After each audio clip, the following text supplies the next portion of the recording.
कमर आगा साहब आ गए हैं, मुझे बताया जा रहा है, तो ये एक सवाल उनसे ले लेते हैं। कमर साहब, तो बात ये हो रही है कि ये जो सब कुछ चल रहा है, पूरा मिडिल ईस्ट उसकी चपेट में आ गया। अमेरिका और इजराइल का अपना एक लक्ष्य है डैमेज करने में।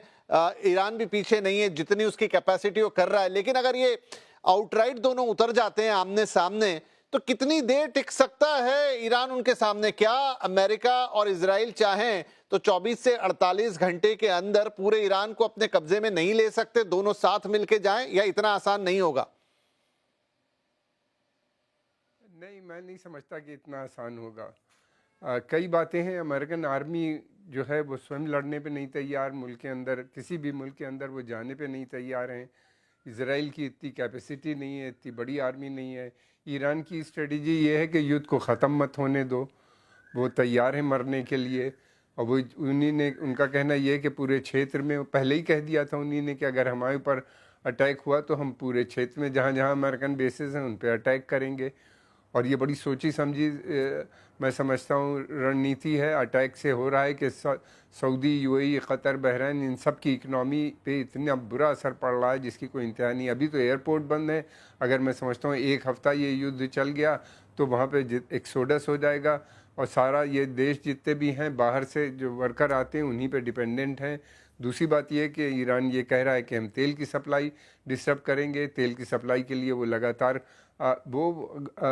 गल्फ़ ऑफ हॉर्मज़ को नहीं बंद करने का उनका इतना ऐसा प्लान नज़र आता। वो मुश्किल काम है। उससे पहले ही वो जहाँ से तेल निकल रहा है उन ठिकानों पे अटैक कर सकते हैं। और करने सुना है कि आरामको पे आज किसने किया ये तो नहीं पता, उन्हीं ने किया है या हूती ने किया है। यूएई पे भी अटैक हुआ है ऑयल पे ऊपर लेके, और एक ओमान के पास किसी ऑयल टैंकर पे भी अटैक हुआ है। तो इस तरह से वो कर रहे हैं। वो तो कह रहे हैं कि ये बड़ी ताकतें हैं, इनसे लड़ना है हमें, एक ही तरीका है लंबी लड़ाई। और वो ये भी जानते हैं, वो ये भी कहते हैं कि अमेरिकन इकनॉमी और इजरायली इकनॉमी इस बात की इजाज़त नहीं देती कि ये लोग लंबी लड़ाई लड़ सकें। ट्रम्प साहब स्वयं कहते हैं कि हम 4 से 6 दिन के अंदर अमेरिका को ध्वस्त कर देंगे और चले आएंगे।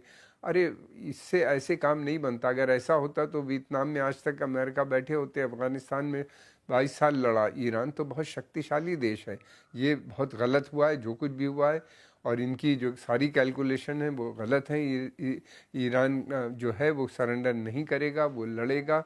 और आईआरजी जो उनकी रिवोल्यूशनरी फोर्स है उसमें इतने फ़िदाइन हैं जिसकी कोई इंतहा नहीं। वो रिलीजियसली मोटिवेटेड भी फोर्स है। और तीसरी बात यह है कि ईरान में नेशनलिज्म बहुत ज़्यादा डीप रूटेड है। अकेला जो है वो देश है, आर्यन देश है, और वो बड़ा प्राउड अपने को आर्यन समझते हैं। और वो ये समझते हैं, पढ़े लिखे भी बहुत हैं वहाँ पे, ये रिजीम में भरे पड़े हैं। रूहानी जो थे, जो इससे पहले प्रेसिडेंट थे, वो एमआईटी के पढ़े थे, तो कोई हार्वर्ड का पढ़ा हुआ है मौलवी, कोई फ्रांस, कोई जर्मनी, इस तरह के पढ़े हुए लोग हैं वो लोग। और बहुत अच्छी उनकी अंडरस्टैंडिंग है। ये बहुत बड़ी गलती मैं समझता हूँ अमेरिका ने। और ये ऑल आउट वार इसलिए भी हो गई है कि मैं एक सवाल आपसे पूछना चाहता का हूँ सवाल है। कमर आगा साहब, एक सवाल मैं आपसे पूछना चाहता हूं कि जिस तरीके का खामिनेई के खिलाफ विरोध प्रदर्शन हो रहा था इस हमले के बाद, ऐसा लग रहा था कि सत्ता परिवर्तन में कुछ ईरान के लोग जो हैं वो साथ में हैं। लेकिन अब अमेरिका के हमले के बाद, इजराइल के हमले के बाद, वो जो विरोध प्रदर्शन वाले लोग थे वो क्या अब इस सत्ता परिवर्तन के खिलाफ रहेंगे? क्या अमेरिका हमले के खिलाफ एकजुट हो जाएंगे विरोध करने वाले लोग भी, अखमई के समर्थन वाले लोग, और सत्ता परिवर्तन इतना आसान नहीं होगा, ये कहना सही है? सत्ता परिवर्तन मुझे नहीं लगता कि आसान होगा। लाखों लोग सड़कों पे बैठे हुए हैं, इस वक्त रो रहे हैं खमेनी के लिए, हर शहर में। वहाँ पे मिलियंस, इतना पॉपुलर लीडर था वो। लीडर ऐसा था, बन गया था खमैनी कि उसको अरब वर्ल्ड में इतनी सपोर्ट है जिसकी कोई नहीं। इजराइल और की एक बड़ी चिंता ये थी कि ये तो अब पूरे इस्लामिक देश का लीडर बनता चला जा रहा है। वो शुरू से कह रहे थे कि इसको टारगेट करना चाहिए। दूसरी बात यह है कि जो लोग धरना प्रदर्शन कर रहे थे इस रिजीम के ख़िलाफ़, उनके नंबर बहुत ज़्यादा बड़े नहीं थे। वो जो दिखाए जा रहे थे नंबर वो गलत थे, फिगर्स गलत थे। कहीं भी 4,000 5,000 से ज़्यादा लोग नहीं थे। वो आज भी मौजूद हैं। उसमें से 2 किस्म के हैं। एक तो वो हैं जो ट्रेंड होके आए हैं बाहर से, और वो अधिकतर कुर्दिश मूल के लोग हैं। ईरानी भी होंगे उसके अंदर। मैं ये नहीं कह रहा हूँ सब लोग गवर्नमेंट को नहीं सपोर्ट करते, किसी भी देश के अंदर, ईरान के अंदर भी अपोजिशन है, मगर जो इस समय अटैक हुआ है उसने यूनाइट कर रखा है काफ़ी हद तक। और वो सब पहले भी हमने देखा था, सद्दाम हुसैन ने एक सेकेंड यूनाइट कर रखा है।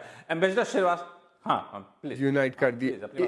एक सेकेंड में, 1 मिनट, 15 सेकेंड मुझे दे दीजिए। सद्दाम हुसैन ने जिस वक्त ईरान पे अटैक किया था उस समय सेना भी नहीं थी, क्योंकि इमाम खुमैनी ने आते ही ईरानी की जो सेना थी शाह ईरान की, उसको डिज़ोल्व कर दिया था। उनको ये लग रहा था कि अगर ये सेना रहेगी कि दोबारा से शाह को ये कू कर देंगे और शाह को वापस ले आएंगे। 8 साल तक ये लोग लड़े थे, वहीं पे सेना बनती थी, रेड टैग आर्मी थी जिसे कहना चाहिए। 8 साल लड़ने के बाद सद्दाम हुसैन को वापस भेज दिया, काफ़ी अंदर आ चुके थे, विड्रॉ किया, 1 मिलियन लोग मरे, मरने वालों में अधिकतर ईरानी थे।